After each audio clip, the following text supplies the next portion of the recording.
Nosaltres el que dèiem és que quan es van negociar les prioritats dels Next Generation per la ciutat, nosaltres vam donar suport a la decisió que s'havia pres entre tot el consistori, de fet, gairebé tots els grups, crec que Esquerra Republicana es va abstenir, però la resta vam donar suport perquè tots vam poder dir-hi la nostra. I es va fer un treball que l'alcaldessa, que no era alcaldessa en aquell moment, va gestionar i a nosaltres se'ns va dir, i si vostè mira a la presentació del projecte Next Generation a la ciutat, crec que és la línia número 9 dels 11 que es van presentar, una era a un centre de formació professional de l'àmbit sanitari. I nosaltres vam donar suport en aquest projecte Next Generation perquè se'ns va acceptar la nostra proposta, que era aquesta. S'acaben els Next Generation, si no es feia aquest any, ja no es pot fer amb recursos de Next Generation perquè has de tenir-ho acabat el 26 i si no construeixes en 2 anys un centre d'aquests no l'acabes.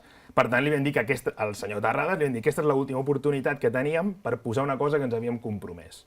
Vostès i nosaltres. I han decidit no posar-ho. Per tant, no podem aprovar aquests pressupostos. Granollers Primàries.